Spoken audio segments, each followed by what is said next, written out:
Hey, Facebook friends and YouTube followers, God's grace and peace be with you. It has been a difficult week this week. So I found myself sending out 3 statements. One, speaking to the healthcare attack. Number 2, the attack targeting our trans brothers and sisters. Number 3, the support of police brutality.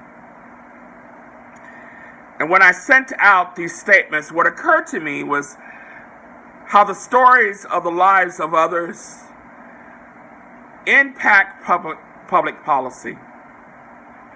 How the stories of the lives of others can block an unjust healthcare legislation. How the stories of the lives of others could lead a president like President Obama to support marriage equality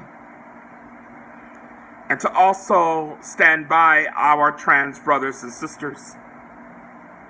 There's a gospel song called "My Soul Looks Back and Wonder How I Got Over."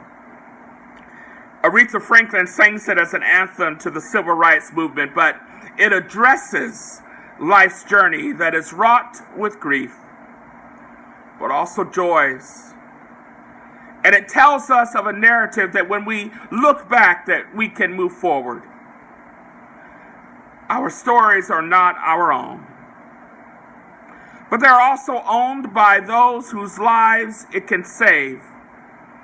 And oftentimes, it is the very thing that stands in the way of death for another person. My cousin Chad, my childhood friend, my play cousin, was told throughout his young adult life that because of his sexuality, that he deserved nothing but unhealthy relationships and drug abuse.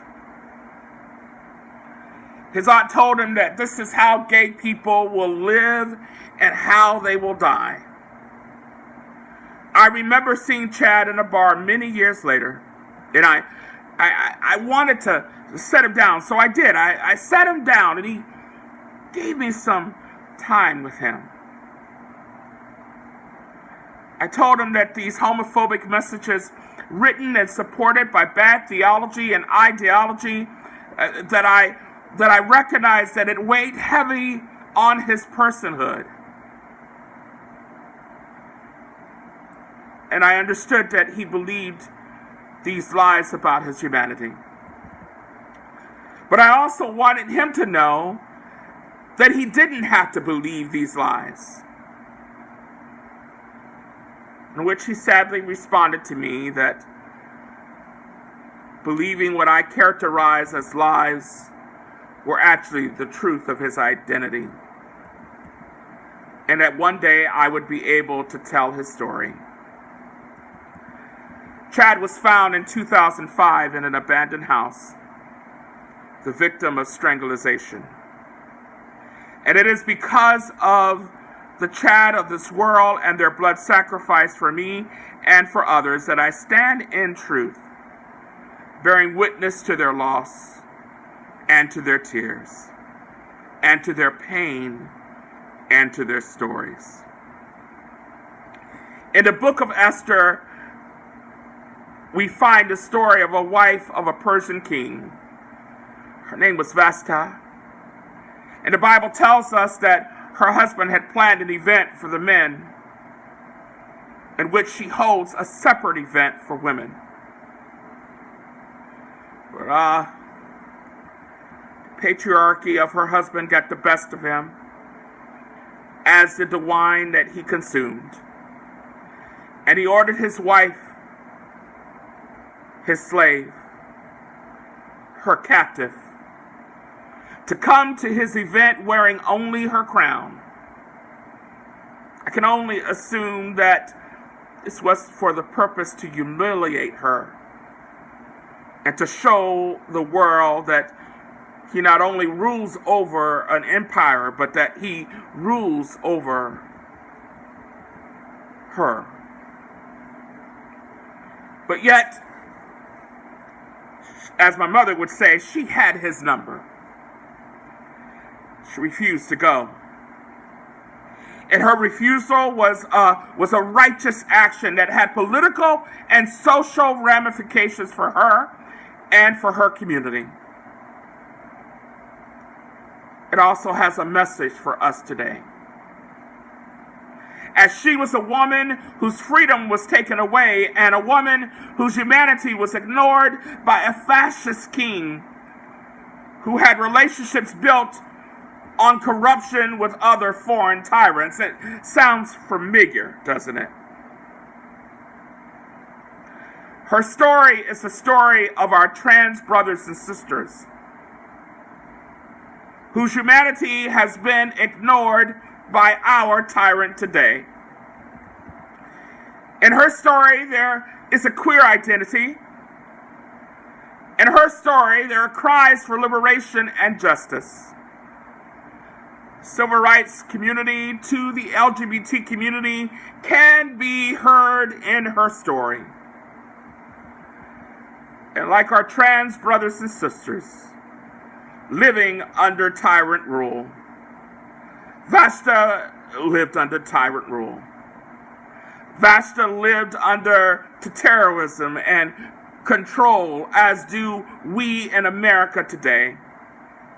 Vashta's, the story found in the first chapter of Esther, was not about Israel, the Israelite nation, being saved by their queen, but it gives us a narrative that justice was and is at the heart of the canon, and that what we as Christians call the Old Testament.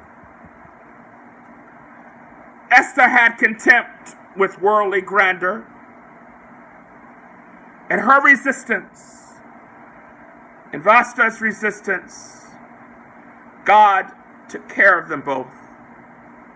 Both Esther and Vashta were women of value and faith.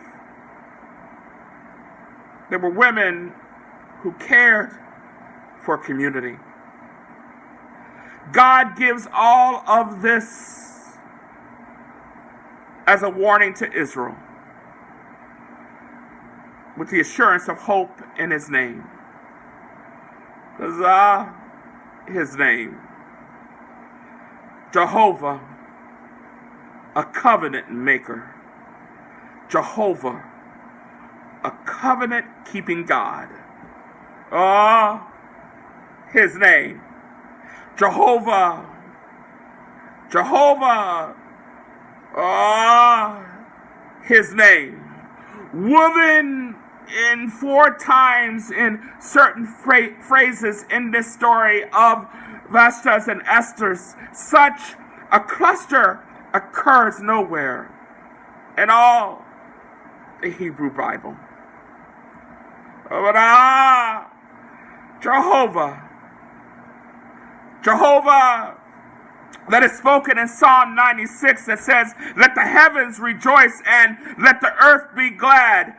So now, we as LGBT folks must allow the woman and the women, the sisters of Persia, to fuel our holy resistance until justice is reclaimed and righteousness rolls down like a never-ending stream.